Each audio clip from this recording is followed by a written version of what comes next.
Welcome back, everyone. For today's video, we're going to be taking a look at day number 2 of the St. Louis Rapid and Blitz chess tournament, which is part of the Grand Chess Tour. Now, yesterday on day number 1, it was a very choppy day for me. I drew my first game against Maxime Vachier-Lagrave. I lost the second game to Norbert Abdustorov, and then in round number 3, I won a crazy and wild affair against my compatriot Fabiano Caruana. So today, it's the second day. We played round numbers 4, 5, and 6, and I start off with the black piece against Alireza Firouzja, the talented junior who represents France. Now, Alireza is a player who I will be playing against in the semifinals of the upcoming Speed Chess Championship, which is being held in Paris in about 4 weeks, or 1 month, I should say. So I'm playing with the black pieces, and the game starts out with the move e4, and here I play the move e6. Now, one thing that I would say is that Alireza, when I played the move e6, he actually thought that I played the standard 1e5, and he almost went to reach for his knight to move knight f3 before he realized that I had only pushed the pawn 1 square forward. Now, this, of course, is the classic French defense. It is an opening that I have not played in a serious game of chess in at least 10 plus years. I don't actually know the last time that I played it. I'm going to guess it might have been the US Championship around 2015, but it's been a very, very long time at any rate. So, I play the French, and one of the reasons I decided to play the French in this game in general is that as I get closer and closer to the end of my chess career, I want to have some fun, I want to experiment, I don't want to always play the same openings every single game. Additionally, when you do surprise your opponents, like Alireza here, it is giving him some food for thought for when we play the match next month. So, we get d4, I play d5, here Alireza plays e5, this of course is a classic advanced French, I go c5, c3, and the move knight c6, here he plays knight f3, and now I play queen b6. Now, as you'll notice, white has the classic connect 4, and white has a little bit more space in the center of the board. There are 2 openings which have an advanced variation. There's the French, where we get this structure, there's also the classic Caro-Kann as well, where it's very slightly different, but still white gets these 2 pawns versus these 2 black pawns versus what we have in the game where we get this structure. At any rate, back to the game, I play queen to b6 here, trying to put pressure on the pawns on d4 and e5, and now Alireza plays this move a3. Now, growing up, I actually played the advanced French a lot with the white pieces, and the 2 lines that were most common were this move bishop to e2, or this move bishop d3, which is known as the Milner-Berry Gambit. So Alireza plays a3. This is also, of course, a variation as well, where white wants to try and play b4 and challenge the black pawn on c5 immediately. Here I play the move knight to h6, and now Alireza goes bishop d3, and we get sort of a slightly different variation of the Milner-Berry Gambit, where white is going to gambit this pawn on d4. White can also play the move b4 here, by the way, and after takes knight f5 and bishop b2, the game is very sharp, and it goes on. One other point that I'll make is that if white were to try and chop the knight on h6 here, this is a severe blunder, because now I can play the move queen takes b2, and after queen takes b2, white has the problem that both the bishop and the rook are hanging at the same time, and after knight d2, I take the bishop, and now the pawn chain here in the center of the board is simply going to collapse. So, Alireza goes bishop d3, I take the pawn, he decides the castle, and now I play the move bishop d7. Now, the reason for playing this move is that white can also try to capture on d4, and after bishop d7, white has to figure out how to guard this pawn right away. So you get the move castles, bishop d7, and here Alireza plays the move b4. Now, if white were to trade everything off on d4, the important point is that bishop b5 will no longer be a check on the king, so I'm simply up a pawn in the center of the board. So, Alireza goes b4, I play the move rook c8, and now he makes a very big mistake with this move b5. However, one of the serious dangers about playing an opening or a structure that you don't know super well, you haven't played in a long time, is that when you're on your own and it's not familiar, in a rapid or a blitz game, it can be very tricky to play. So this move is not the best move. I had actually looked at multiple lines here. I'm not going to say what in case this happens again in the near future. But b5 I knew was simply not the right move, but I did not react correctly. Now, what I should have played here was the move knight to a5. And now after knight takes d4, I can play moves like knight to f5 or bishop c5 here. And black is actually doing very well, mainly because this knight here is jumping to the c4 or b3 squares down the road. So, instead I go knight e7, and now after knight takes d4, knight to f5, Alireza has this very nice move a4 here, and this is another drawback to not having the knight on a5, which is that now white is threatening to push p and harass my queen. So, after a4, I take the knight, he goes a5, I play queen c5, he continues to harass the queen with bishop to a3, and now I play the move knight to e2.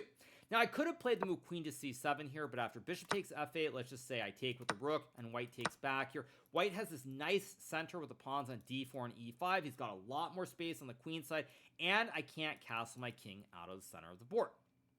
So, after bishop to a3, I decide to play the move knight to e2. He takes, and now I go queen c7. And the point behind this is that in this position, white no longer gets his pawn on d4, where it supports the pawn on e5. So here you have the split juicers, and if anything, structurally, this should give me good chances to reach equality. Alireza here plays move bishop b2, and I have to be honest, this is a move that I did not expect. I was pretty sure that Alireza would trade the bishop on f8, and after takes, he would play something like, I thought he would play something like knight d2 here. And after queen takes c3, something like knight f3 maybe something like h3, even maybe rook to c1 is possible. And I really wasn't sure what was going on whatsoever. But instead he goes bishop b2, and this is actually the best move, and this is a sign how when you haven't played something in a long time, your general understanding of what you think you're supposed to can be wrong. So I go bishop to e7, he plays knight d2, and now I decide to castle the king, and Alireza plays this move c4. Now, I don't think c4 is a bad move, but the issue with white playing c4 here is that even though it opens up the diagonals, now there are going to be two open files for me where I can put the rooks on the d and the c files, and it feels like white is still better, but black's move should be relatively easy. So I go rook fd8, of course, trying to put the rooks on the open files, and here Alireza plays the move rook fc1. Now I retreat the queen out of the way. If I were to play a move like, let's just say knight f5, where I can play the move bishop takes pawn, and we get the classic fossil where everything is suddenly under attack.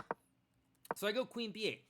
Alireza plays knight to f3, and now I go knight to f5, trying to bring this knight back towards the center, and if white tries to kick the knight, I can just move it to the h4 square.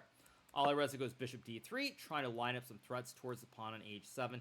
And here I play this move bishop f8 after a bit of a think, and this is simply a mistake. Now, I've said this a few times already, but when you're unfamiliar with structures and it's something a little bit different, it's very hard instinctively to come up with the right plan. And this move, as soon as I played it bishop f8, I knew it had to be bad. What I think I should have played was this move g6, even though it's kind of ugly and it's creating some Swiss cheese and some weaknesses on the dark squares around my king. White doesn't have an easy way to take advantage of it, and additionally, it also blunts any threats of the white b down towards my king side. So I go bishop to f8. Here, Alireza plays move h4 after a bit of a think as well. And this is where I had the sense that I had made a serious blunder. Now, Alireza is a junior. He's also a very tactical player, and I was deeply concerned about this move g4 here, attacking the knight. Because if I go knight to e7, which is a natural reaction to jump back towards the center, or g6, white can sack the bishop. And there's what's known as a classic Greek gift, where white sacks the bishop on h7. Normally, it occurs in a slightly different order. It occurs something like, let's just say like this, for example, where you take and go knight g5 with a queen to h5. But in this case, it still is very good for white, because after takes and king h7, knight g5, if I go king to g6 to attack the knight, white can go queen to d3 check. If I take the horse, now there's h4. If I go king h6, I think after g5, king h5, check king g4, there's probably rook to a4. There's also probably something with king g2 or f3 here, and the king is simply getting checkmated behind enemy lines. So, after takes and knight g5, the move that you would expect me to play is king to g8, but here white has the very nice move queen to f3, attacking the pawn on f7, and when I go bishop to e8 to guard, now white swings the queen to h3, and with the knight and the queen, this checkmate on h7 is simply unavoidable. I can't move my bishop, and therefore my king can't get out here, and white will win the game. So Alireza uses 2.5 minutes here before playing the move h4, and this is when I could sense that Alireza also, he wasn't completely sure what he was doing, and he wasn't super sharp either. So here I go bishop to e8, trying now to open up both the c and the d files, and Alireza decides to play this move bishop takes knight. Now this is simply releasing the tension, and it's not a great move. I was actually very concerned about this move h5, followed by g4 with all kinds of threats on this long diagonal towards my king, but he decides to take instead. Now I take, he goes e6, and here I trade the rooks on c1 and play the move queen d6. Now at this point, I have survived the worst. We're nearing an endgame where I have the bishop combo, and white doesn't really have all that many threats towards my king. So Alireza plays knight g5, I take the pawn, and here he plays the move queen takes pawn. What I think Alireza missed during the game is I think he thought he could take with the knight, but here I can play this move bishop takes pawn on b5, attacking the queen. If white takes the bishop, I take the knight, and after queen takes b7 and rook to d2, now I have the kebab on the 7th rank with the rook, and I'm very, very active, and I'm not even really worse here. So Alireza decides to play queen takes pawn. I trade here, and now I play the move rook to d2. He goes bishop d4, and here I spend over 2 minutes before playing this move bishop to d7. Now, one of the hallmarks about when you're not completely sharp, when your form is a little bit off, is you spend too much time on certain moves, and this is a perfect example where I could sense that I had something, but I spent so much time trying to find other moves besides bishop to d7 that I used 2 minutes before playing this move, and it's not a bad move, but ultimately the time usage on this move leads to what happens in the game.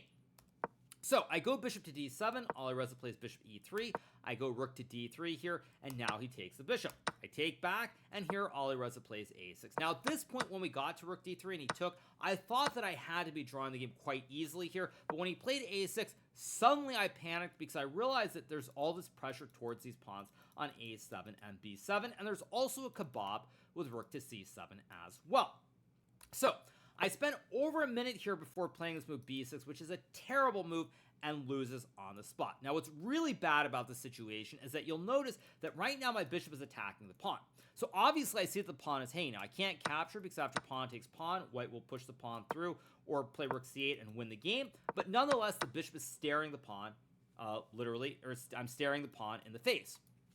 So what I should have done is traded the pawns on a6 and played this move bishop to b5, because even though I'm going to lose a couple of pawns here, probably the best line is rook c5 takes, rook f5, king g8, and bishop takes a7. With a 3 pawns versus 2 combined with the opposite color bishops, I should draw this game if my technique is even halfway decent. So I simply spent over a minute and I just missed bishop b5 altogether, which is why I play this move b6 instead. After b6, Alireza goes rook c7. I take the pawn on b5. He takes on a7. And here I'm simply lost because I have no way of winning this pawn on a6. And if white is able to go check and get this pawn to a7 here, let's just say we get this situation, for example. Bishop guards the pawn's 1 square away from queening, and white will eventually be able to create some weaknesses on the king side and win the game. So I thought this was bad, but I simply could not find the move bishop b5. Now, what's really even worse about the situation is that I didn't even realize bishop b5 existed until right at the end of the game. And what's also shocking about this is that after the game, I very briefly mentioned the bishop b5 move to Alireza, and it seemed as though he didn't see it either. So this is a clear sign that both of us were very much out of form here in this game. So back to the game, we got this position after bishop takes pawn, rook a7, rook a3, he checks, I go here, he plays a7, and now I play this move rook to a6, trying to go bishop to c6 and hit the rook on a8 before white can open up the diagonal with the bishop guarding this pawn. So Alireza takes this pawn, very nice move, and now I play the move bishop c6. If I were to take the bishop here, white simply goes rook to b8, offering the trade of the rooks, and after rook a6, queen takes. With 3 pawns on the king side, 3 pawns each, the rook will be winning versus the bishop. So I go bishop to c6 instead. Alireza plays the move rook to c8, and now I play this move rook takes b6, and here Alireza inexplicably plays the move rook takes c6. Now this is simply a terrible decision. If Alireza plays rook c7 check, the game ends immediately. If I move the king up, he sacks the rook, and after I take, I have to because I'm in check. Then white gets the queen, and with a queen versus rook, it's over on the spot. If I go king to e8, after takes, check, king h2, and rook to a1, now white has rook c8, checking the king, and then white queens the pawn and wins the game as well. Instead, Alireza plays rook takes c6, and it's still winning for white, don't get me wrong, but now white will have to actually demonstrate a touch of technique. And this is a clear sign that even Alireza, a little bit shaky and not seeing everything, just not super sharp. So I go check, king h2, rook to a1, and now you'll notice the king is on f7, so there's no rook c8 check, and white can't queen the pawn. We got check, king f6, and now Alireza plays the move king g3. Now, unfortunately for me, this is still a losing rook and pawn endgame, because with the rook on the side guarding the pawn, my rook can never move away from this file without white queening, and white is simply going to walk the king all the way over. So I go rook to a4, trying to cut the king off from the 4th rank. Probably here what I should have played was h5, but white still is just going to run the king all the way over to the c4, b5, and b6 squares. So I go rook a4. Alireza plays king f3. I play f4. He goes king e2. I go h5, king d3, and now I play the move g5. Alireza trades the pawns, and he goes king c3. And here I play this move h4. Now, it's very important that white does not play f3 here, because now after king to h4, it suddenly gets very tricky with my king infiltrating. And if white goes rook g7, the game is actually going to end in a draw, because I can just start checking and sacking the rook, because whenever white takes, the king simply has no squares available. So if white can't go rook g7 to stop the king from entering, then the game will be a draw. But Alireza correctly does not do that. He goes king c3, and now I play the move h4. What I would love to do is go f3, sacking a pawn and creating this passed h pawn. If I could get to this point, it would be a draw, but here white can simply go g3, ignoring the pawn, and now I don't have a passed pawn, and again, white will run the king up the board and win in short order. So I go h4 here, and now Alireza correctly plays the move king b3. I go rook to a1, and he plays f3. Important move, because now if king b4 occurs, I sack the pawn again, and white can't go g3 because the pawn is already on h4, and the pawn gets through. And if white takes on f3, now I have this h-pawn going down the board, and the game will be a draw.